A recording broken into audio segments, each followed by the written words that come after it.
Şöyle kaban dikeceğim inşallah. Kumaşımı şöyle masaya serdim. Kalıplarımı yerleştirdim. Kalıbı ben kendi kıyafetimden, kendi kabanımdan çıkardım. Kayra'nın bir çok sevdiğim modeli vardı. Onun modelini uygulamaya çalışacağım inşallah. Şöyle kalıplarımı yerleştirdikten sonra çizimiyle başlıyorum. Ben burada şeffaf kaplama kağıtlarını kullandım. Kalıp olarak kullanacağım kıyafetimin üstüne koyunca kolaylıkla çıkarabildim. Fikir olsun diye size de söylüyorum. Parşömen kağıdı da kullanabilirsiniz tabii. Size kalmış. Bu kullanma açısından daha da avantajlı geldi bana. Direkt kalıbımı aldım ben burada. Dikiş paylarını çizdikten sonra keserken bırakacağım. Şöyle direkt çiziyorum. Ön parçam. Diğer parçayı da şuraya ayarladım mesafesini. Onu da oradan çıkaracağım. Böylece çizimlerimi yapıyorum.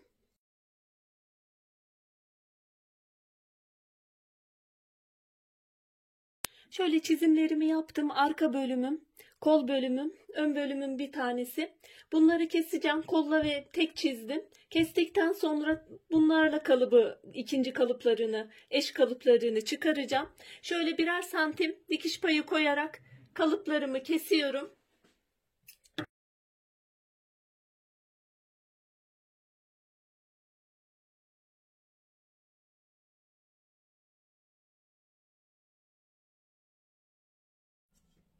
Burada ben tam kol ölçümü almıştım. Ama kolda 4 santim fazlalık vereceğim. Çünkü arkaya doğru astar kısa oluyor normalde. Onu yaparken anlatacağım. Şöyle 4 santim fazlalık alıyorum. Normal kol boyundan.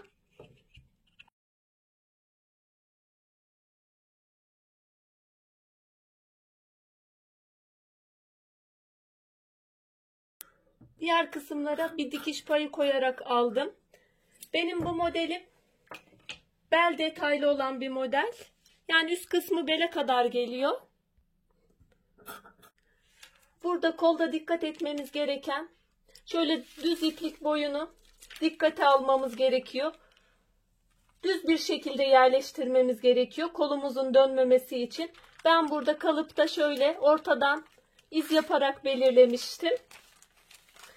Burada yerleştirirken de ona dikkat ediyorum. Şimdi birinci kalıbımı bir tarafı aldıktan sonra diğerini de onun üzerine yerleştirerek o şekilde kesimimi yapıyorum. Kolları da aldıktan sonra şimdi etek bölümündeki parçalarımı ayarlayacağım.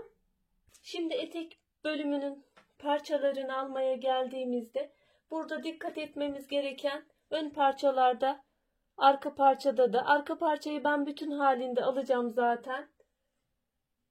Şurada kumaşımızın düz iplik boyuna dikkat etmemiz gerekiyor. Burası düz bir şekilde gelmesi gerekiyor. Fazlalık bölümlerini yanlardan, açma bölümlerini yanlardan veriyoruz. Şu ortayı düz bir şekilde yapıyoruz. Şöyle ben kalıp olarak bir parçamı aldım. Şimdi bunu onun üzerine yerleştirip kesimimi yapacağım. Burada üst parçamı alınca şöyle bir eklemem olacak. Orta boydan şu bölümü aldım. Aşağıya bu bölümü aldıktan sonra direkt ortada iplik, düz iplik şeyini ayarladıktan sonra, çizgisini ayarladıktan sonra şöyle her iki taraftan da açma payını eşit bir şekilde yerleştirdim, verdim. Dengeli bir şekilde kesimimi yapmış oldum. Parçamı elde etmiş oldum. Şimdi burada da aynı şeyi uyguluyorum diğer parçada.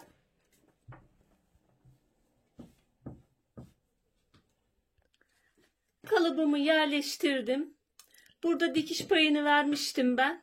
Şöyle olduğu gibi kesiyorum.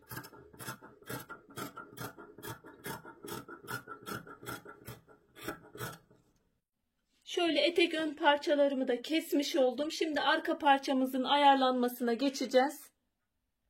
Şöyle arka parçamın genişliğini 1 metre 30 santim şeklinde aldım.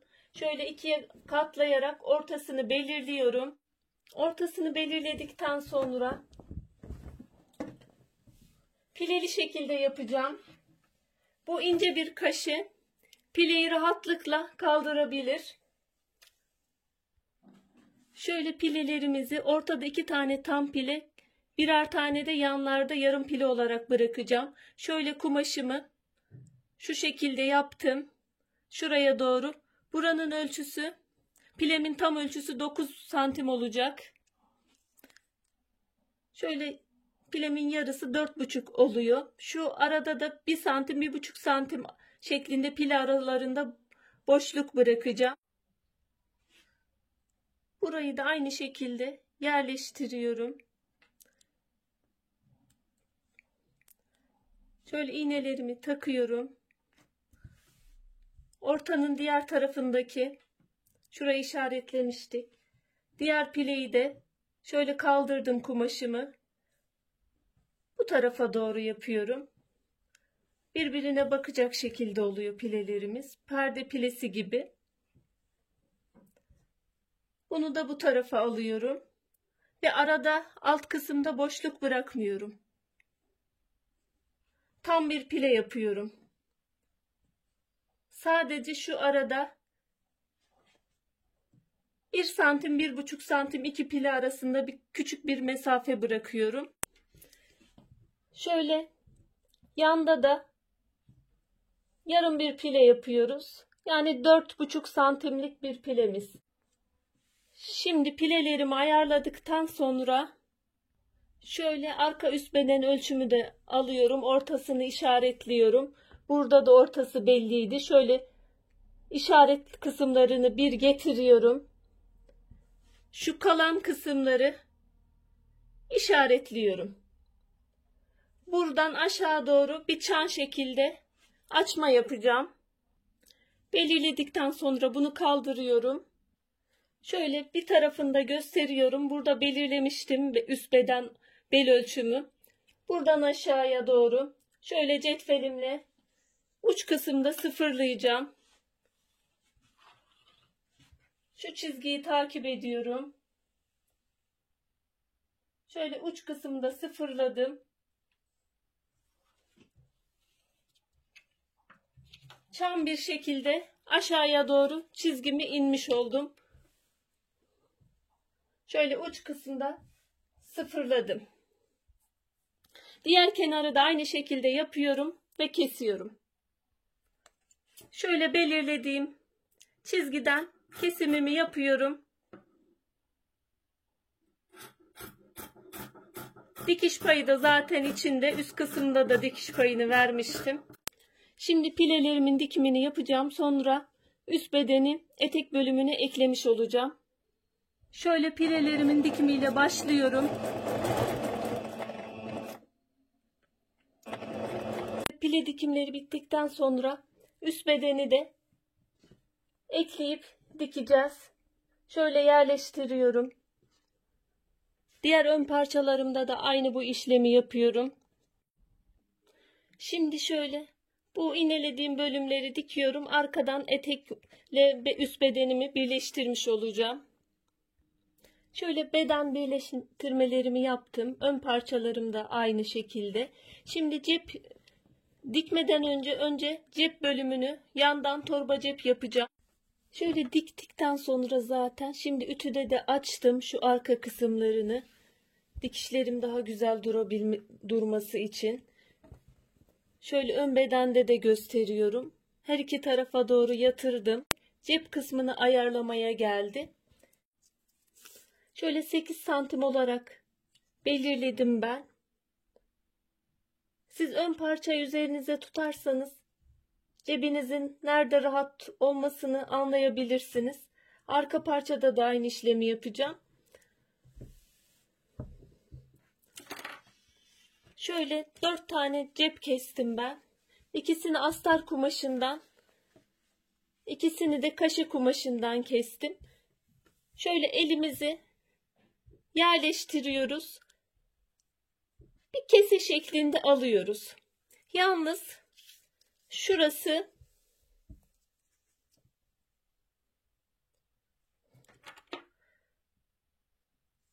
3 santim düz bir şekilde alıyorum. Şurası 3 santim. Ondan sonra istediğiniz derinlikte yapabilirsiniz. Çizer kesersiniz. Şimdi yerleştirmelerine geliyoruz. Yani etek ucu tarafına baktırıyoruz. Şöyle iğneliyorum. Arka bölümünkünü de yerleştiriyorum. Aynı 8 santimlik ölçümü aldım. Şöyle yüzü yüzüne bakacak şekilde ve kese kısmı olan şu kısım etek ucuna doğru bakacak şekilde yerleştiriyorum. Diğer tarafın ceplerini de aynı bu şekilde yerleştiriyorum. Şuradan dikeceğim. Şöyle bir çizgi çekiyorum. Yarım santimden dikiyorum ama yalnızca. 1 santimden değil de şöyle yarım santimden ceplerimi dikiyorum. Şöyle diktim ben yarım santimden. Yarım santimden dikmemizin nedeni de şuradan normalde 1 santimden yan dikişleri yapacağız. Bu dikişin gözükmemesi için, astarın gözükmemesi için burada yarım santimlik bir dikiş yaptık. Şimdi şuradan şöyle iğneliyorum arkaya doğru. Şu kısımdan bir çıma dikişi, şu cebe kalan kısımdan bir çıma dikişi yapacağız. Ön parçalarımda da aynı işlemi uyguluyoruz. Şöyle şu üst kısımdan bir çıma dikişi yapıyorum. Ayrıca şunu da belirtmek istiyorum. Arkaya yatırdığımız zaman da şuradaki fazlalık kısmı cep kısmının altına kalıyor. Şöyle çıma dikişlerimi de yaptım. Gayet de güzel oldu. Şöyle arkaya döndürdüğümüz zaman daha rahat bir dönüm olacak. Şimdi ben bunların eklemelerine geçmeden önce şöyle klapalarımı kestim. Yani önlere vereceğim pervazlar, temizleme için kullanacağım kısımlar.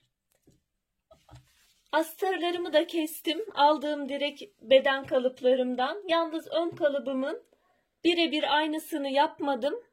Şöyle ön kalıbımdı. Ön kalıbın birebir aynısını astarda yapmadım. Astarda dikkat etmemiz gereken husus da şu omuz bölümünde, arkada ve önde birer santim astarı daha geniş tutmak. Çünkü orada bir daralma, sıkışma olacaktır. Astarın rahat bir şekilde kullanabilmesi için o bölümlerde dikkat etmemiz gereken husus o.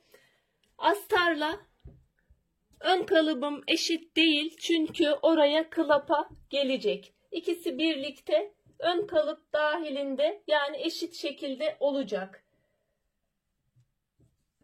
Burada yerleştiriyorum. İkisinden tabii dikeceğim için bir dikiş payımız var.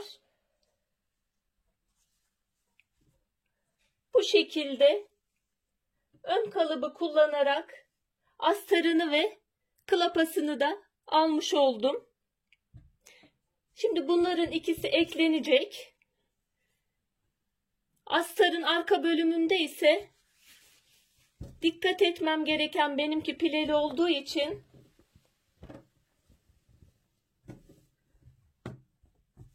etek uçları, iki ön uçları kadar aldım. Pile şeklinde almadım. Pilenin fazlalığını çıkardım. Etek uçları kadar bir genişlik aldım. Astarımız şöyle yerleştirdim. Orta bölüm açık çünkü oralara klapalar gelecek. Bir de benim modelimde düğmeli olacağı için ön bölümler biraz daha fazla. Çünkü üst üste binme bir 4 santimlik payları var arka parçadan. Ayrıca astarımı ben 8 santim kaşe kumaşımdan kısa kestim.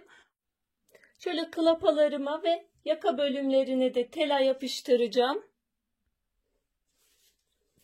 Şimdi omuz dikişlerini kaşe kumaşımda yapacağım. Kumaşım lacivert. Ekranda çok farklı şekillerde rengi çıktı. Güneş ışığından değişiyor. Şöyle omuz dikişlerini yüzü yüzüne bakacak şekilde, düz yüzler içte kalacak şekilde yerleştirdim. İlk önce omuz dikişleriyle başlıyoruz. Şöyle iğneliyorum. İğnelediğim yerleri dikişlerini yapıyoruz. Birleştirmelerimi de yaptım. Dikişlerimi de açtım. Şöyle yatırdım her iki tarafa da omuz bölümlerini. Arkadan daha güzel bir görüntü oluşturuyor. Bunu sürekli söylüyorum. Genelde ütüden kaçınmayın. Biraz zahmetli olsa da genellikle dikişlerinizden sonra ütü yaparsanız daha güzel sonuçlar alırsınız. Şimdi sıra omuz birleştirmelerini yapıyorum. Şöyle iğneleyeceğim. Her iki tarafı da. Şöyle iğnelemelerimi yaptım diğer iki koldan da. Buranın ilk önce açmamızın nedeni burada dikişi yaparken buranın sonra bu kadar muntazam olmayacaktı. Şimdi bu iğnelediğim bölümleri her iki kolda da omuzlarının dikişlerini yapıyoruz. Şöyle omuz dikişlerini bitirdikten sonra şuradaki fazlalığı kola doğru aldım, ütüde yatıştırdım, arkaya doğru verdim. Buradan şöyle kolda kalıyor, şu kısımda kalıyor. Şimdi bunun kol ve yan dikişlerini yapacağız. Şöyle kol ucundan iğnelemeye başladım. Şurada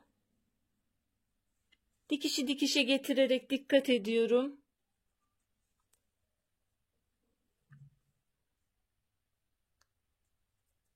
Şimdi yan dikişlerini, şu cepleri de şimdi içe doğru birbirini almış olduk.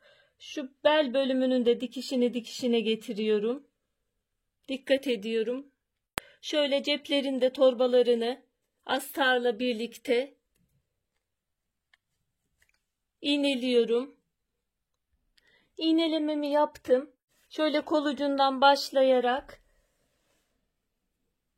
buraları beden şu cebe kadar olan kısımdan şuradan şuraya kadar geliyorum. Buradan cebi de dikiyorum. Komple şu kısımda etek ucuna doğru tekrar iğneledim. Devam edip bitiriyorum. Diğer kenarı da aynı şekilde yapacağım. Şuradaki kısmı dikmiyoruz. Tabi bu cep açıklığı olacak. Şöyle kol ucundan başladım. ifade ettiğim, iğnelediğim yerleri dikiyorum. Şu kısmı göstermek istiyorum. Şuradaki fazlalıkları, omuzdaki fazlalıkları kola da doğru vermiştim. Şimdi aynı şekilde oraya bastırarak dikişimi onun üzerinden geçiriyorum. Şimdi aynı şekilde geliyorum etek ucuna doğru. Bu kısımda da aynı. Açtığım kısımlar aynı şekilde alttaki kumaşımda da.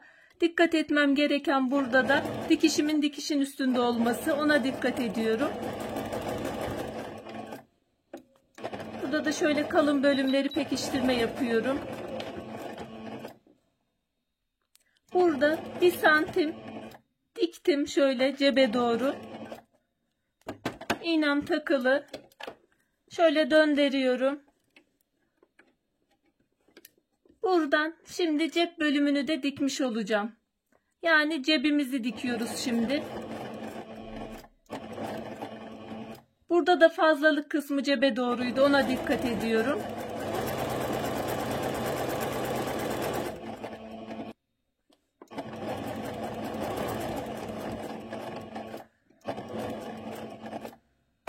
İğnem takılı tekrar.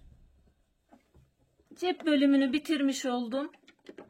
Şöyle tek ucuna doğru devam ediyorum 1 santim bir makine ayağı dikişimle. Diğer tarafı da aynı şekilde yapıyorum. Böylelikle kabanımızın ilk aşama dikişini bitirmiş olacağız. Şöyle astar bölümlerinin diğer parçalarını da ayarladım. Kolda normal kaşe kumaşımdan şöyle 4 santimlik bir kısa kesim yaptım. Onu da yaparken zaten anlayacaksınız. Ayrıca şöyle klapalardan 8 santim yine aynı şekilde astar kumaşımı yani kaşe kumaşımdan kısa kestim. Şöyle tel alamalarımı da yaptım, klapalarımı ve astar kumaşıma ekledim. Şöyle gösteriyorum, ikisini de ekledim. Şöyle pervazlarım, yakalarımı, pervazımı da telaladım. Telam arkada kalacağı için kendi renginden değil ama hem böyle ekran daha belirgin oluyor. Fark etmiyor. İstediğiniz rengi de kullanabilirsiniz. Zaten arka kısımda kalacak. Bunları da telaladıktan sonra şimdi astarımızın kollarını birleştireceğim. Pervazını yerleştireceğim arka astar bölümüne. Sonra aynı kaşe kumaşımda olduğu gibi dikim aynı şekilde dikeceğim. Diğer ayrıntıları göstereceğim. Şöyle pervaz kısmının yerleştirmesini göstermek istiyorum. İkisinin de orta noktalarını aldım. Bir tarafının ovallikleri tam tersine zıt olduğu için biraz zormuş gibi geliyor. Öncelikle şu orta noktalarını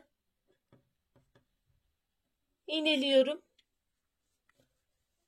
Biri aşağı doğru oval, biri yukarı doğru oval. Şu iki kenarı da tuttum. Şöyle. Zaten astar bölümünde, bu bölümde birer santim omuz bölümlerinden fazlalık vermiştim. Onu da ortada yedireceğim. Yedirerek dikeceğim o fazlalığı. Bazen bazıları şurada bir pile de yapıyor. Eğer yediremiyorsanız o şekilde yapabilirsiniz. Bu şekilde iğneliyorum. İğnelediğim bu bölümü dikiyorum makinede. Şöyle dikişimi de hafif biraz göstermek istiyorum. Şöyle esnek kumaşlarda zaten ben şöyle herhangi bir şeyle şöyle makinenin baskı ayağının altına doğru iteleme yaparsam yedirmiş oluyoruz. Ve fazlalığımız da gitmiş oluyor. Hiçbir büzgü olmadan fazlalığı halletmiş oluyoruz. Şöyle gösteriyorum. 2 santimlik bir farkım vardı ama hiçbir potluğum yok. Arkadan da şöyle gösteriyorum dikişim. Pervazı böylelikle eklemiş olduk. Şöyle astarımızın da eklenmesinde omuz dikişleriyle başlıyorum. Sonra kolları ekliyorum. Yan dikişleri yapıyorum. Etek ucunu diğer kaşede yaptığım gibi onu da bırakacağım. Bu kısımlar aynı, birebir aynı. O yüzden tekrar göstermiyorum. Çok uzun oldu video. Şimdi buraların dikişiyle devam ediyorum. Ben astarıma da omuzlarını, kollarını ekledim. Omuz dikişlerini yaptım. Kollarını birleştirdim. Yan dikişlerini yaptım. Klapalarını ekledim. Ve yakasını da eklemiş oldum. Burada yakayı kaşede tekrar göstereceğim. Diğerleri zaten kaşenin aşamalarıyla birebir aynı. Sadece burada klapa dikimim vardı. O da zaten birbirine ekleme. Onun dışında kaşeyle birebir aynı. Yakayı kaşede tekrar göstereceğim. Böyle yakalarımı ben 3 ayrı bölüm olarak almıştım. Arka, önler diye. Bunların birleşimlerini yaptım ve kenarlara yatırdım. Sonra şimdi burada yukarı doğru oval. Burada yapacağımız için ise tam tersi. Şu orta bölümü almamız artık gerek yok. Dikişi dikişe getirerek yapacağız. Burada farklı yönlere ovallikleri, onu da güzel bir şekilde iğneleyerek diktiğimizde sorun ortadan kalkacaktır. Kaşe bu tarafa doğru bakıyor. Yaka da aşağı doğru bakıyor. O yüzden zormuş gibi gözüküyor ama o kadar da zor değil. Şöyle dikişi dikişe getiriyorum. İğneliyorum. Burada da dikiş dikişe gelecek.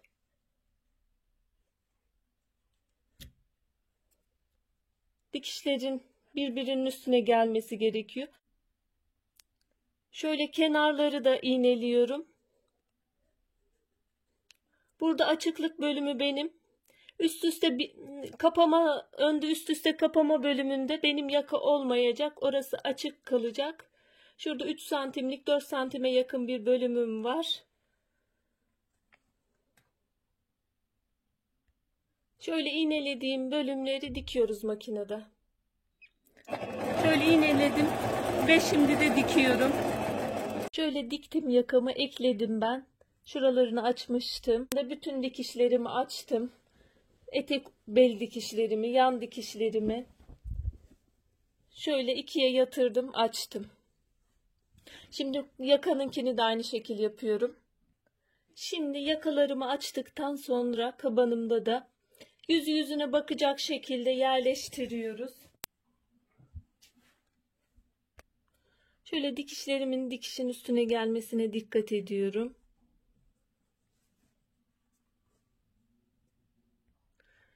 Yakayı iğneledim. Yakadan sonra aşağı doğru klapayla, yani astarımla birlikte kaşemi de iğneliyorum. Yüz yüzüne bakacak şekilde, yani düz yüzler içte kalacak şekilde iğneliyorum. Oralardan dikiş gideceğim. Şöyle iğneledim ben. Yakadan başladım, yakayla birlikte ön kısımları klapalarla birlikte şöyle etek ucuna kadar geldim. Ama etek ucunu sıfırlamayacağım. Orada farklı bir dikim birleştirmem olacak. Onu abaya yapımında da detaylı bir şekilde anlatmıştım. Tekrar anlatacağım.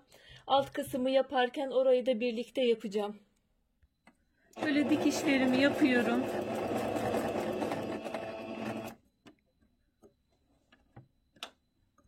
İğnem takılı.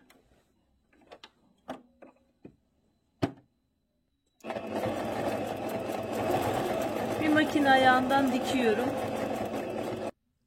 Yaka dikişlerimi bitirdikten sonra şu kısımlara şöyle üçgen şeklinde kesiyorum rahat dönebilmesi için. Burada da aynısını yapıyorum. Şuradaki kısımlara da şöyle bir çıt atıyorum rahat dönmesi için. Şimdi kollarla etek ucu kaldı. Onlarla devam edeceğiz. İlk bölümüne geçmeden önce şöyle kollarımızın yapımını da bitirmiş olacağız. Kolumuzu, astar kolumuzu şöyle normal kaşe koluna doğru yerleştiriyorum. Şurada dikişine getirerek normalde şuradan 1 santim içeri doğru, astardan da 1 santim içeri doğru kıvırıyorum. Kalışı şöyle olması gerekiyor. Yani içeri doğru da temizlenmiş oldu. Şuradan dikişten iğneliyorum. Şöyle iğneledim. Şimdi bunu ters çeviriyorum. Şöyle çevirdim. Burada iğnelediğim şekilde dikeceğim. İğnem şu şekilde, kalışı düzden böyleydi. Şimdi şuradan tutuyorum. İğnelediğim şekilde hiç iğnemi bozmuyorum.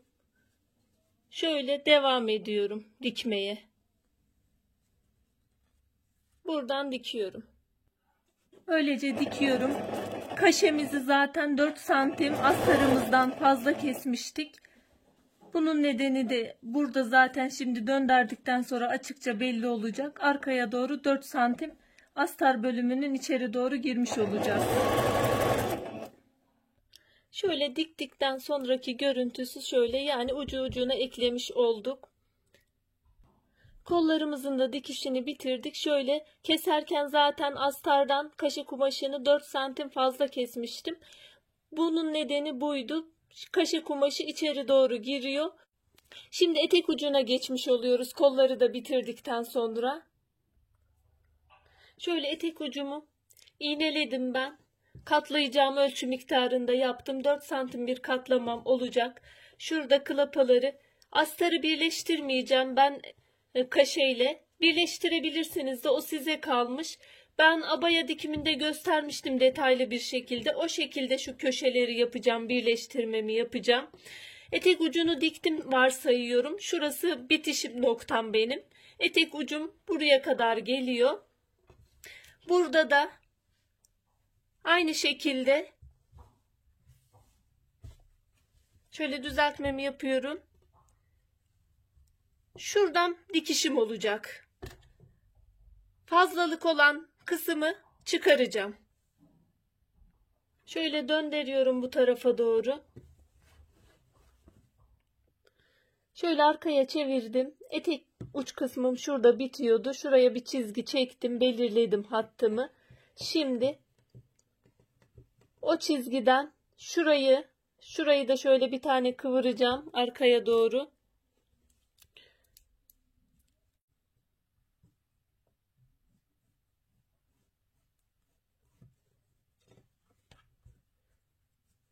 Etek uç kısmımın bitişiyle birlikte şurayı dikiyorum. Şöyle dikimimi yaptım. Şöyle kesmeden önce gösteriyorum. Şu çizdiğim çizgi etek kalışıydı. Şöyle döndürünce daha iyi anlaşılıyor. Arkadan da işaretlemiştim. Dikmedim ama henüz. Şimdi şöyle kesmeden döndürüyorum. Şöyle sıfırlamış olduk şurada. Ama katlama payımız bizim burada. Şimdi fazlalıklarımı da kesiyorum. Şöyle 1 santim pay bırakarak kesiyorum. Bu kumaşımda da, klapada da şöyle 1 santim pay bırakıyorum ve kesiyorum. Şimdi döndürüyorum. Şuralarda da şöyle bir üçgen yapıyorum rahat dönmesi için. Oranın kesimini de yaptıktan sonra şöyle döndürüyorum. Burayı da zaten burada tutturunca gayet de düzgün bir şekilde olmuş oluyor. Şöyle yatırayım. Şimdi sadece bizim kabanımızda etek ucunun dikimi kaldı. İster makinede dikin, ister el dikişiyle arkadan tutturun göstermeden, gizli dikiş yaparaktan. Size kalmış. Buranınkini hallettikten sonra düğmelerimiz kalıyor. Bir de kemer bölümümüz kalıyor. Ayrıca önlerde bir baskı, şöyle 4 santimlik kemer üst üste gelme bölümü için ben bir baskı dikişi uygulayacağım. Onları da yaptıktan sonra son şeklini göstereceğim inşallah. Ben şöyle son halini gösteriyorum. Burada ilik düğmelerini yaptım.